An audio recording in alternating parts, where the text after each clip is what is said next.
Hai Sobat Dako Lovers, jangan lupa dukung channel ini dengan like, komen, dan subscribe ya. Drama Korea Again My Life menceritakan tentang seorang jaksa bernama Kim Hee-woo. Kim Hee-woo adalah seorang jaksa yang memegang teguh dalam menegakkan keadilan, bahkan dia juga tidak ragu untuk melawan korupsi. Saat ini, Kim Hee-woo sedang menyelidiki kemungkinan kasus korupsi seorang politikus yang dikenal bersih, bernama Cho Tae-sop.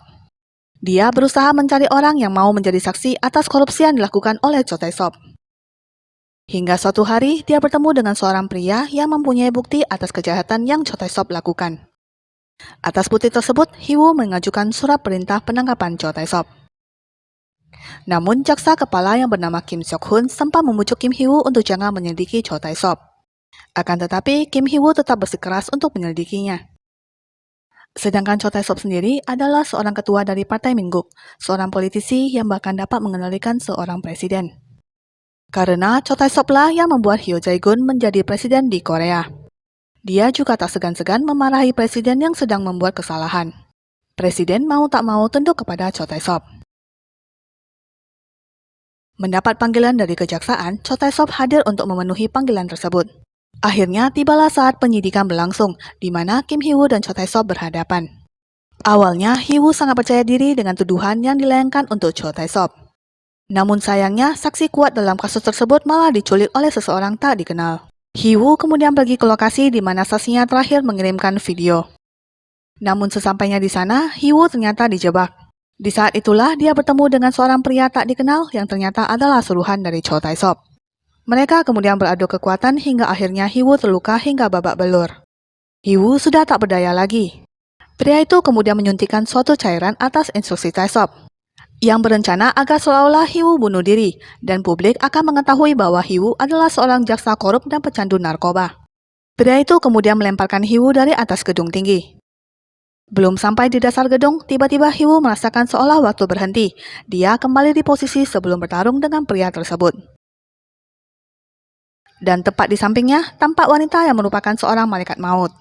Wanita itu lalu memperlihatkan masa lalu Kim Hee-woo yang kelam, di mana saat dia pernah menjadi korban bullying di sekolah, saat orang tuanya meninggal akibat tabrak lari, dan setelah itu dia mulai berlatih bela diri agar menjadi lebih kuat untuk bertahan hidup.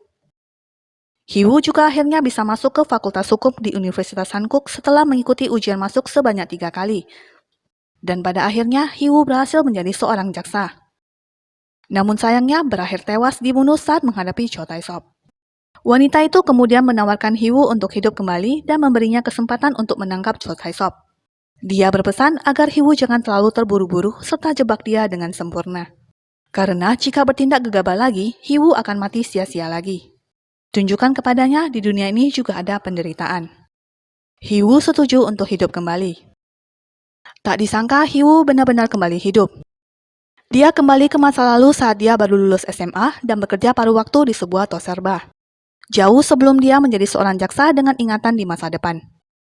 Hee-woo tak menyangka dirinya benar-benar hidup kembali. Dan jika dia benar-benar masih hidup di masa itu, kedua orang tuanya masih belum meninggal. Hee-woo kemudian pulang ke rumah untuk memastikannya.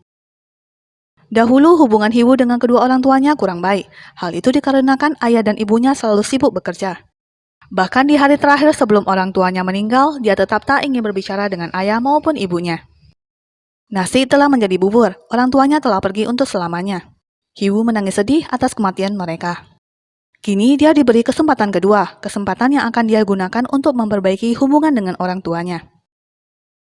Dan hal tak diduganya, orang tuanya ternyata benar-benar masih hidup. Melihat kedua orang tuanya, Hee-woo langsung memeluk mereka.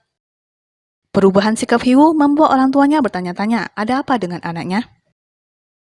Hee-woo berjanji pada dirinya, dia harus hidup berbeda dari sebelumnya. Dia harus menjadi lebih kuat agar bisa melindungi dirinya, keluarganya, dan semua orang. Hal pertama yang harus dia lakukan adalah ia akan mulai belajar untuk dapat lanjut kuliah di universitas. Hee-woo kemudian mendaftar ke sebuah akademi. Di suatu malam, Hee-woo melihat kedua orang tuanya baru saja pulang dari bekerja. Namun sebuah mobil putih melaju kencang dan menabraki ayah dan ibunya. Sesaat Hee-woo terbangun, ternyata itu adalah mimpi. Walau begitu, dia teringat kecelakaan yang menimpa orang tuanya yang akan terjadi besok. Hiwoo mulai berpikir bagaimana caranya agar orang tuanya dapat menghindari kecelakaan tabrak lari tersebut. Dia berencana akan menunggu mereka di depan pabrik dan mengantar mereka pulang. Namun sebelumnya, dia memeriksa lokasi kejadian terlebih dahulu. Hiwoo kemudian menuju ke tempat kerja orang tuanya. Setelah menunggu 2 jam lebih, akhirnya ayah dan ibunya telah selesai bekerja. Hiwoo kemudian mengantar mereka pulang. Mereka tiba di lokasi tempat orang tuanya akan mengalami tabrak lari. Hiwoo melihat sebuah mobil sedang melaju kencang ke arah mereka, dan dia berhasil melindungi orang tuanya. Namun ada sebuah mobil lagi yang melaju sangat kencang ke arah mereka. Hiwoo segera mendorong orang tuanya ke sebelah kiri. Mobil tersebut juga melaju ke arah kiri. Dia mengira mobil tersebut benar-benar telah menabrak kedua orang tuanya lagi. Sesaat terdengar suara ibunya memanggil. Beruntung kali ini orang tuanya selamat. Mereka hanya mengalami luka goresan. Kim Hiwoo lega kali ini dia masih memiliki kedua orang tuanya. Tak berapa lama kemudian, polisi pun datang memeriksa.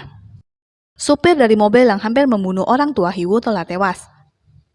Siapa sangka ternyata supir tersebut adalah Cho Hyun Suk, putra dari Cho Tae Sop.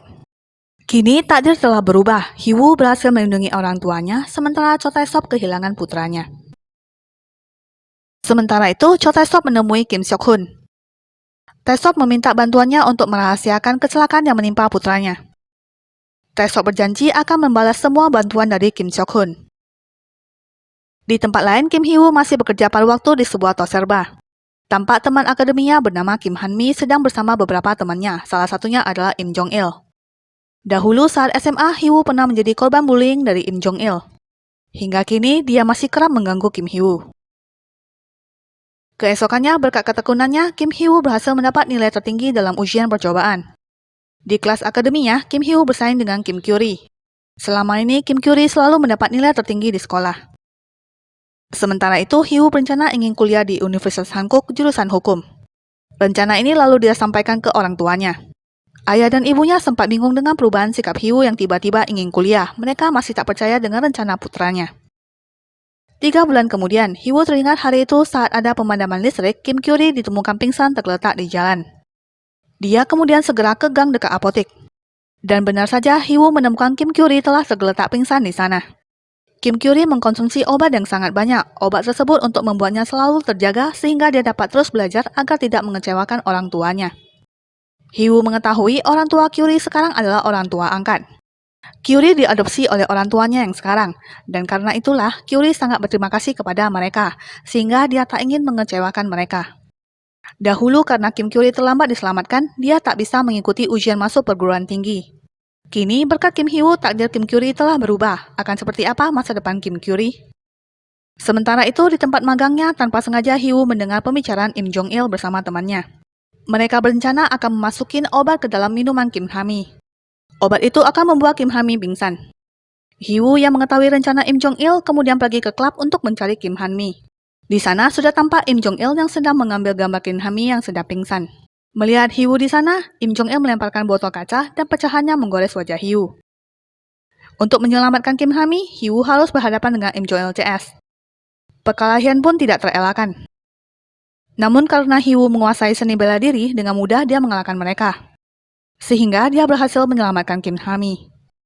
Kim Hiwoo dan Kim Han-mi melaporkannya ke polisi.